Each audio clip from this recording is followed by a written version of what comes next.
Hey babe, can you go grab some milk? I think we're low. Yeah, babe, no problem. What are you doing? It's for the food stamp riots. Will I ever see you again? Whenever you see a true American, you'll see me.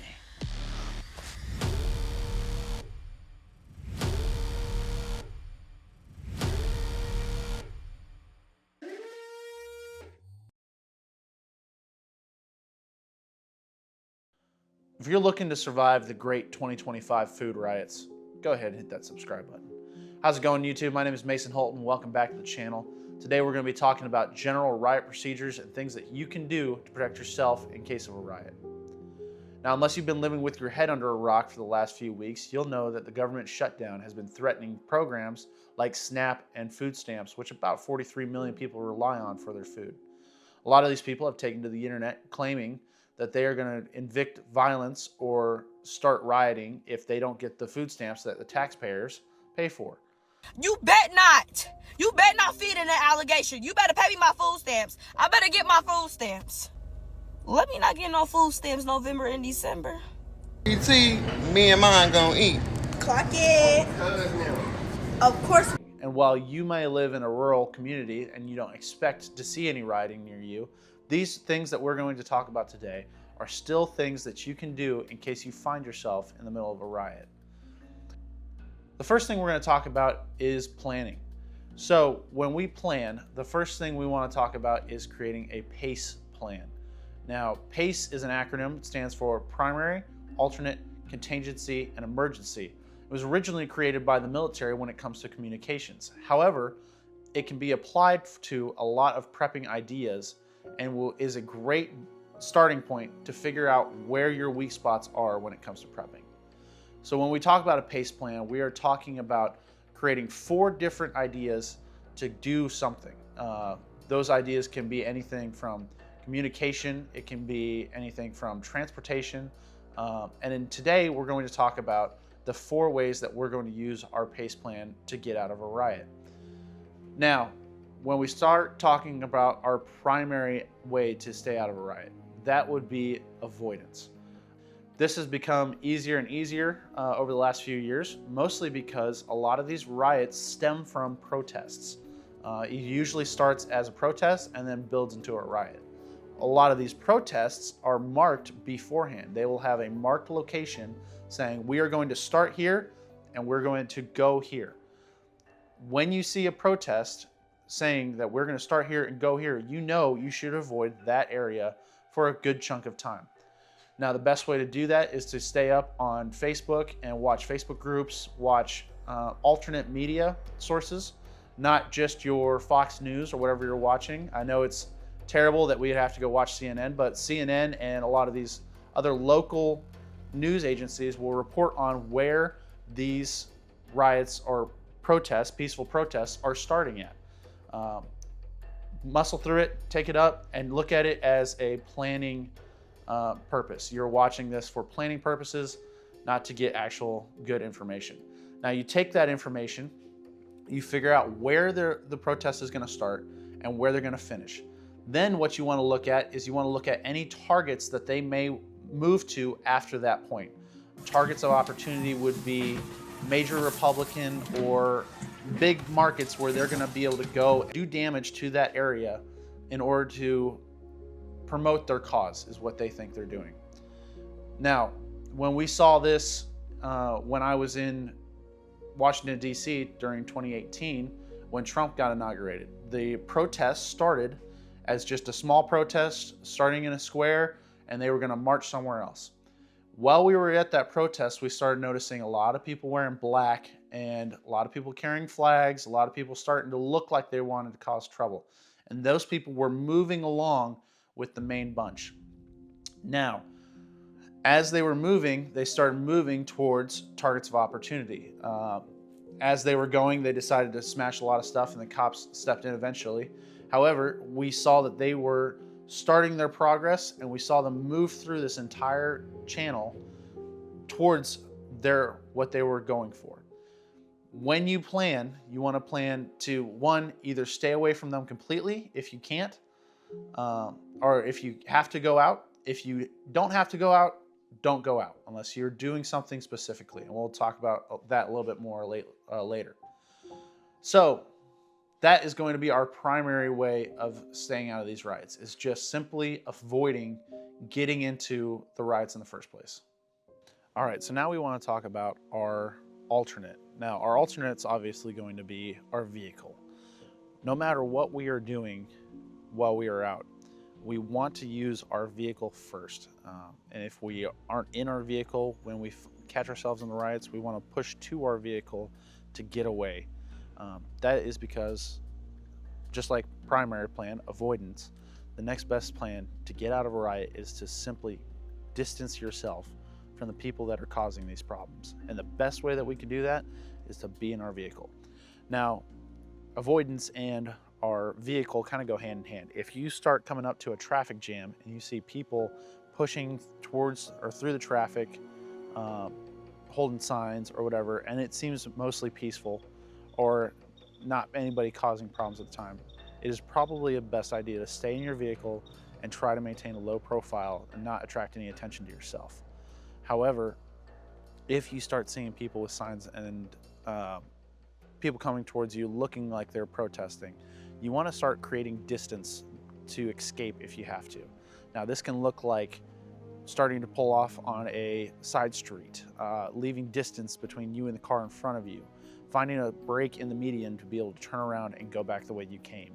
All of these things are part of the avoidance, but they're also part of just simply maintaining good situational awareness of what's going on around you. Now, the third thing we're going to talk about are contingency plan. Now, when it comes to contingency plan, if we cannot stay in our vehicle or our vehicle is disabled for any reason, we need to move, and we need to move on our feet. And I'm going to talk about a few different things here. The first thing is we should have a get home bag in our truck. Now, a get home bag, I'll make a video about this later, but basically is just a bag that has what we need to survive for a day or two, to survive and get home on foot if we have to. When we think about a get home bag, we need to also think about what our children need and what our spouse needs to get home.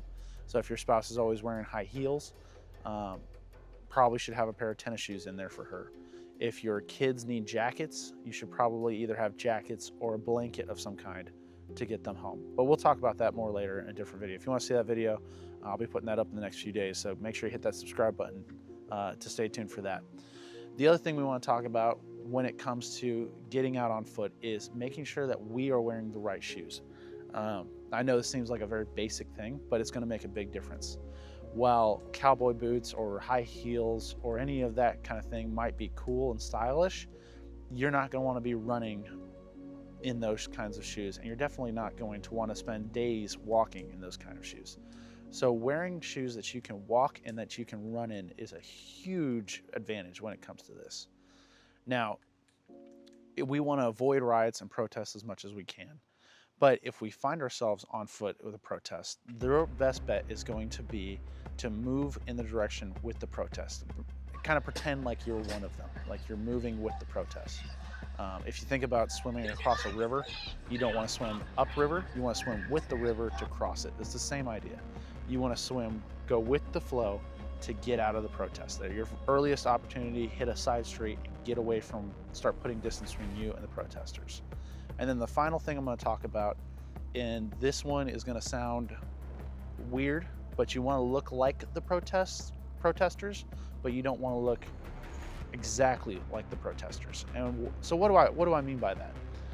When I'm saying look like the protesters, if you have a face covering, if you have something that makes you kind of look like you belong there. Another thing you can do is you can chant or make noises. What are you doing? Don't film. You, man. Don't film, man. Hey, what are you? What are you? Film, I'm man. on your side, all right? Okay, go take pictures.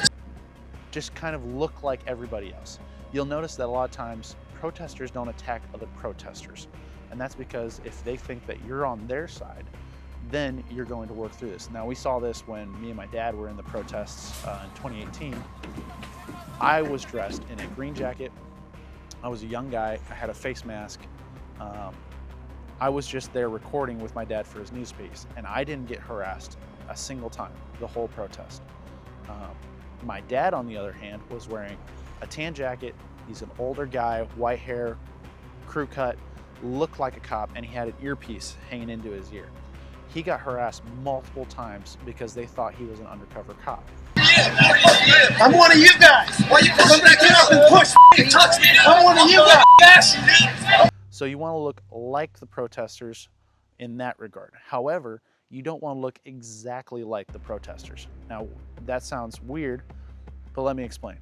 While I didn't get attacked by any of the protesters, when the cops decided to step in and start pushing the protesters and making arrests and everything, I was much more at risk of getting arrested because I looked like the protesters, while my dad looked more like a press member, and he had to kind of guard me and shield me from the cops because of how I looked as a younger guy. Now, I didn't look exactly like the protest. I was wearing green, not black, and that worked in my favor. And if you are wearing exactly what the protesters are wearing, you need to be able to shed those clothes and have something on underneath that doesn't look like the protesters once the cops start intervening. Now, all of this is the primary, the alternate, and the contingency plan. The emergency plan should always be some kind of force. I would say you need to have some kind of lethal force on you. If you aren't confident with a gun, you need to get a concealed carry.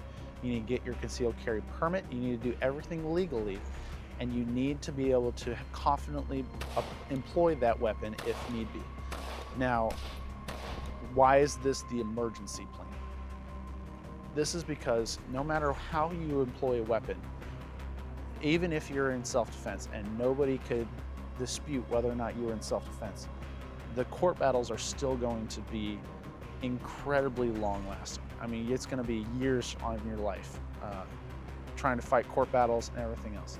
Not to mention the mental issues that come with taking another human's life. Now, I'm not saying don't have a gun, because if you don't have the capability to inflict lethal force on somebody else, then somebody else is going to have the ability to inflict lethal force on you. This is just the emergency, all right? We need to do everything we can to get away and put distance between ourselves and the protesters before we employ lethal force. This should never be any of the primary or the secondary or the contingency plan. Now, I personally am not a fan of using pepper spray or tasers or anything like that. A lot of these people, a taser is not going to stop them if they're wearing thick clothes. Pepper spray, you run the risk of spraying yourself or spraying your children or getting mist back in your face.